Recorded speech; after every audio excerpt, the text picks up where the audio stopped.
It wasn't me. I had to call radio stations, and one guy's like, I think it was, Tommy was his character. And I was like, I called the radio. No, the guy wasn't even a ranger. It still says that, like, where are they now? And I'm the MMA guy, and Amy's doing that, and he's in prison. Red Ranger, you know? It's like, nah. And anyway. And they said Austin was in doll movies. He wasn't, dude. That was Photoshop. Don't believe all that stuff, y'all. You know, I couldn't start a rumor. Tyrannosaurus! All right, yes. Oh, the American Ninja? That would be fun.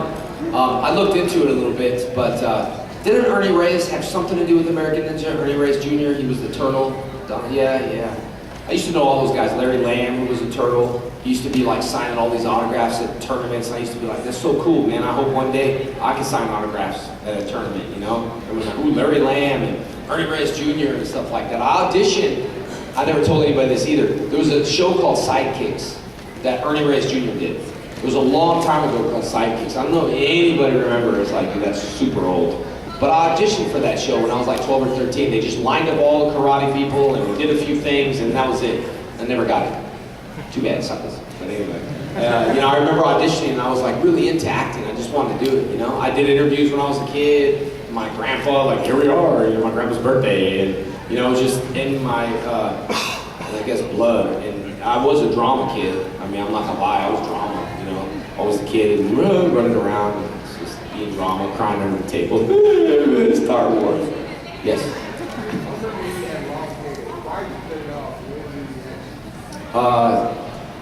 I just, every time the ponytail would whip me in the eye, my hair was super curly. That's why in Turbo, my hair was just like nappy. It was just super curly. And when you have curly hair, I hate curly hair. I'm not gonna lie, I flat ironed my hair, all right? I didn't have a flat iron because I woke up super late for this flight. I almost didn't make it. I was like, oh, I'm so unprofessional. I can't believe my alarm didn't go off. And I rushed to the airport. I called Trey. I said, give me a flat iron.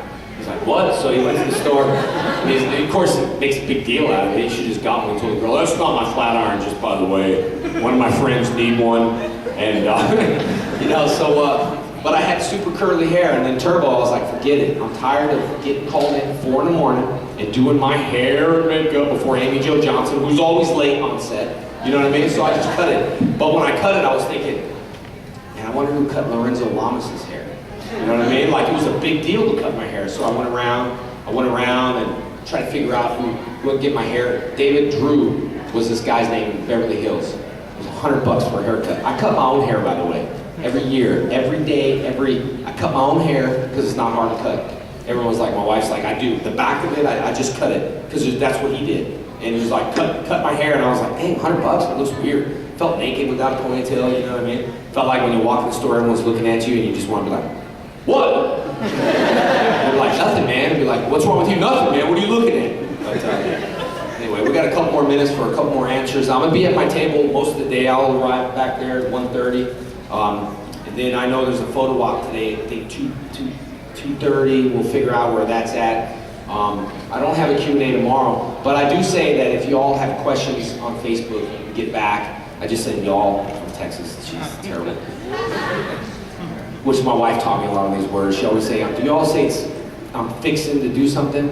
Because she says that, I'm fixing. I'm thinking, what's she fixing? Like, I mean, she had a cute accent and everything, but what's she fixing? So she would call me. When she first met me, and I was like, hello, you've reached Jason David Frank. Leave a message at the sound of the tone. And she just told me, she's like, I didn't want to say anything, but I thought you lived with 3 dudes. Jason, David, and Frank. It was so funny. But, I come on here. I just cut it just because, I was tired of letting it go. So in Turbo, I was like, let it go. You want to frizz? Let's let it frizz. So a couple more questions. Yes, sir. I want to. All my friends are fighting in the UFC. You know what I mean?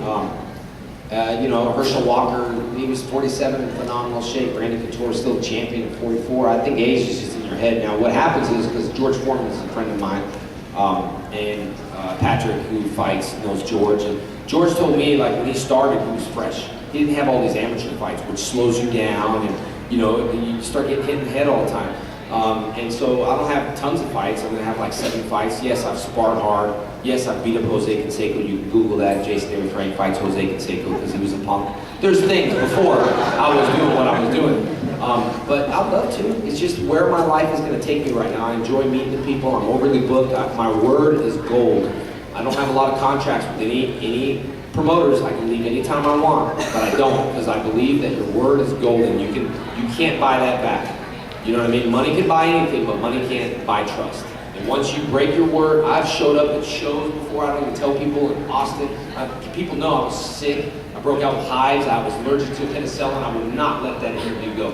And then the parents and my wife was like, you just, and the promoter's like, no, I said, no way. I'm not going to let these guys down in Austin. And then right afterwards, ended up with IVs in the hospital, and I just won't let things go. You know what I mean? Because it's important to me. And it's not because, look, I can let some people down, all right? You're a grown man, too bad. You ain't going to make it. All right, but some of the little kids, how can you let those kids down? It's like telling my little girl, you're gonna meet Justin Bieber. You're gonna meet Justin Bieber. Yeah, you get a ticket. You're gonna meet. Sorry, he's not showing up. I can't do that to people. I had a concussion in Denver, Colorado, from the wind tunnels. I had a bad concussion, like super bad. Like I was like, I'm fine. I couldn't stand up. My wife, I felt completely drunk, and I don't drink. I'm way over the top.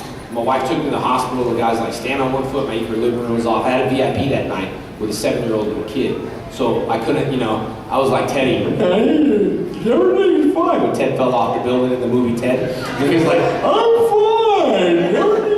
No, I wasn't that bad, but I could have let him down. So, but I don't tell people like that time, hey, I'm really, got a concussion, but I came to meet you, because when people give, you give.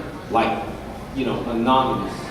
Like we talked about today. You leave a present at the door for someone, and you don't, hey, I bought this couple of Christmas tree because I felt so bad, and blah, blah, blah. These are things that, sometimes you don't say and stuff.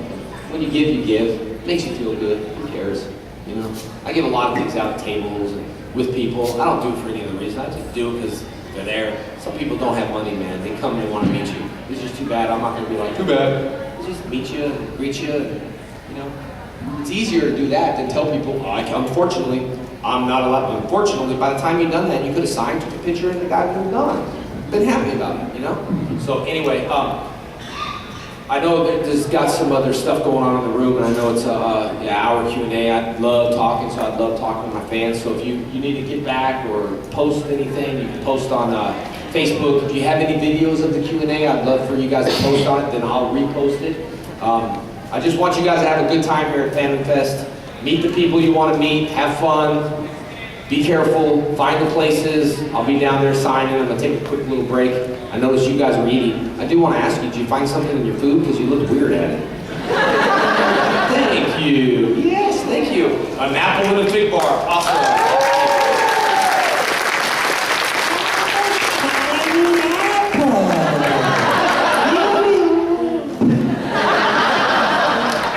Quick, get his morpher, the 24-karat gold one. What happened with his food? I want to know. He was eating his food, I was watching, I paid attention to details, and he was like, no, he went like this. But anyway, guys, thanks for coming. You guys are awesome.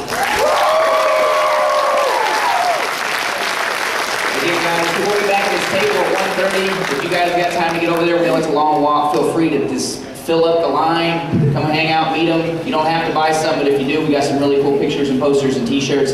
And if you guys have the photo op, we'll see it there. We just got to find out where it's at. Thanks so much.